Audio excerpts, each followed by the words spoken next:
एक बहुत बड़े परम प्रतापी राजा थे। वे बड़े ही धार्मिक और दयालु प्रवृत्ति के थे, संतों की खूब सेवा किया करते थे और प्रजाओं का भी भली भांति पालन करते थे।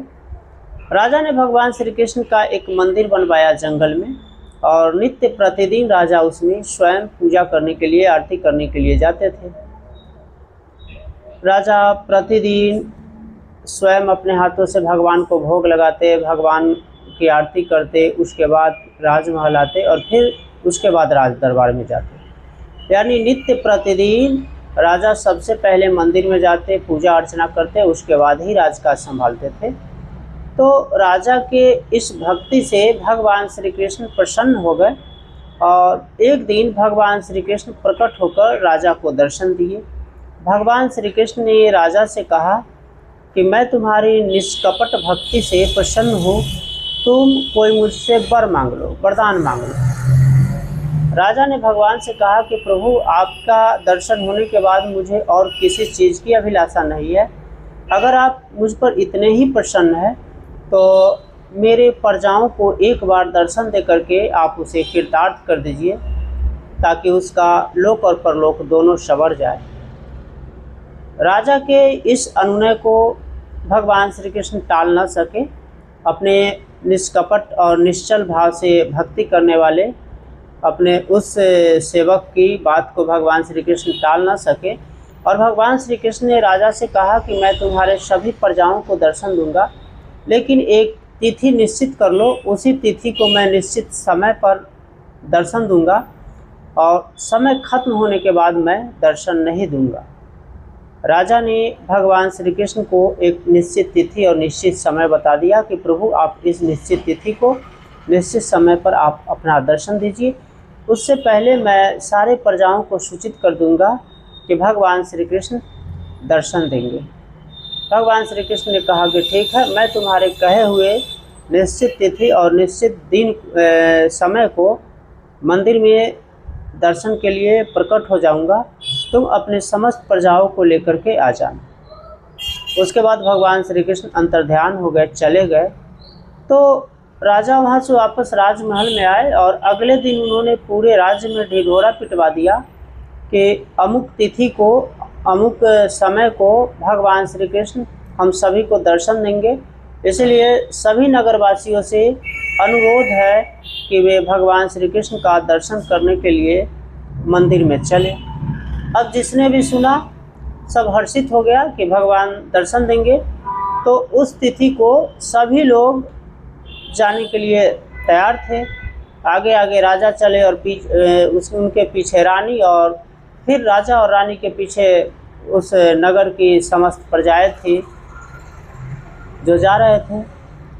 सभी अभी जंगल के रास्ते में प्रवेश किए थे कि भगवान श्री कृष्ण ने माया देवी को आदेश दिया, और माया देवी ने भगवान श्री कृष्ण के आदेशानुसार नगर में से बाहर जंगल के हर रास्ते पर अपना माया फैला दी। अब जब नगर के प्रजा जंगल में प्रवेश किए, जंगल के मार्ग में, तो कुछ दूर आगे बढ़ने पर उन्हें पैसों का ढेर दिखाई पड़ा। अब जितने भी प्रजा आए थे सब उसमें से पैसों को लूटने में, पैसे को बटोरने में उस पर टूट पड़े बटोरने के लिए। राजा उनसे बार बार कहते रहे कि इन पैसों के चक्कर में तुम लोग ना पड़ो, क्योंकि भगवान का दर्शन का समय बहुत ही नज़दीक है, और जब तुम लोग पैसा बटोरते ही रहोगे तो भगवान का दर्शन नहीं हो पाएगा, क्योंकि यह सब माया का खेल है, माया मोह है। इसलिए इन सब को त्याग करके भगवान का दर्शन करने के लिए चलो। लेकिन राजा की बातों को प्रजा अनसुनी करती रही, और जितने लोग दर्शन के लिए गए थे उसमें से आधे पैसा बटोरने में ही रह गए, आधा राजा की बात को मान करके राजा के साथ आगे चले। कुछ दूर आगे चलने के बाद मार्ग में सोने चांदी का बहुत बड़ा ढेर दिखाई दिया। तो जो आधे आए थे, यानी जो 50% लोग राजा के साथ आगे बढ़े थे, उसमें से भी आधे सोने चांदी के ढेर पर टूट पड़े और उसे बटोरने में लग गए। राजा ने पुनः कहा कि आप लोग सोना चांदी के चक्कर में न पड़िए, क्योंकि यह सब माया है और यह सब एक आडंबर है, दिखावा है, यह माया मोह है। भगवान के दर्शन से बड़ा कुछ नहीं है, और जब भगवान ही दर्शन दे देंगे तो कुछ भी संभव नहीं रहेगा, इसलिए आप लोग सबसे पहले भगवान का दर्शन कर लीजिए। लेकिन जो 50% प्रजा वहाँ तक आई थी, जो सोने चांदी के ढेर पर उसे बटोरने के लिए टूट पड़ी, उसमें से फिर आधे लोग यानी 25% लोग राजा के साथ आगे बढ़े। आगे जाने पर हीरे मोती का ढेर दिखाई दिया, तो जो भी 25% लोग राजा के साथ गए थे वे सब वहीं टूट पड़े। उसे बटोरने के लिए राजा ने फिर कहा कि आप लोग इसके चक्कर में न पड़े, या माया मोह है। लेकिन कोई नहीं माना और सब लोग हीरे मोती बटोरने में लगे रह गए। अब केवल 2 लोग ही बच गए थे, एक राजा और एक रानी, जो आगे जा रहे थे। कुछ दूर आगे जाने पर रानी ने देखा कि बहुत सारे रत्नों और आभूषणों का ढेर लगा हुआ है, तो रानी भी उसे बटोरने में लग गई। राजा ने कहा कि आप इसे मत उठाइए, क्योंकि अब भगवान के दर्शन में महज कुछ समय ही बचा हुआ है और भगवान उसके बाद दर्शन नहीं देंगे। तो रानी ने बड़े गर्व से बोली कि भगवान को आप कह दीजिएगा कि वह कल दर्शन दे। भगवान तो कल भी दर्शन दे देंगे, लेकिन यह जो इतने महंगे आभूषण है हीरे मोती के, वह कोई दूसरा उठा कर ले जाएगा, फिर हमें मिलेगा नहीं, इसीलिए मुझे उठाने दीजिए। अब भगवान के दर्शन देने का समय नज़दीक आ गया था और मंदिर महज कुछ कदम की दूरी पर था।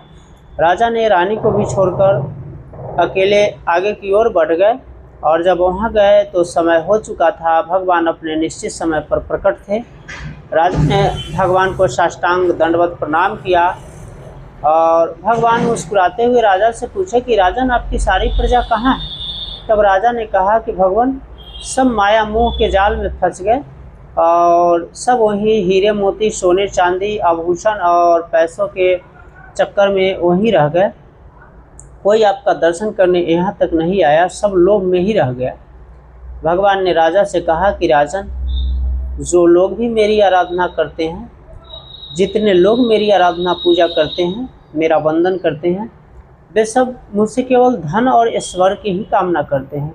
कुछ ही ऐसे लोग हैं जो आपकी तरह निष्कपट भाव से मेरी भक्ति करते हैं, और मैं ऐसे ही निष्कपट भाव से भक्ति करने वाले, निश्चल प्रेम रखने वाले भक्तों के लिए सहज ही दर्शन देता हूँ। मैं तुम्हारी निष्कपट भक्ति और निश्चल प्रेम को देख करके मैं दर्शन देने को विवश हो गया था, इसलिए मेरा दर्शन कभी व्यर्थ नहीं जाएगा।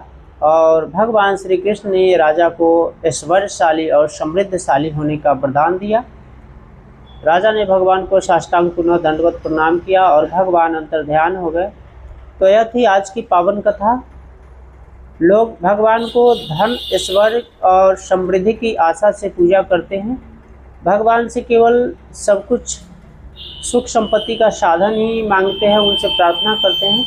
लेकिन जो निष्कपट भाव से, निश्चल भाव से भगवान की भक्ति करता है, भगवान से प्रेम रखता है, भगवान उसे न कुछ मांगते हुए भी सब कुछ दे देते हैं। और त्रिलोक का कोई ऐसा साधन नहीं है, कोई ऐसा चीज़ नहीं है जिसे भगवान अपने भक्त को न दे देते हैं। तो हमें भगवान की भक्ति निष्कपट भाव से और निश्चल प्रेम रखते हुए करना चाहिए। तो यह थी आज की पावन कथा। कल मिलेंगे किसी नए कथा के साथ। तब तक के लिए राधे राधे, जय श्री कृष्ण।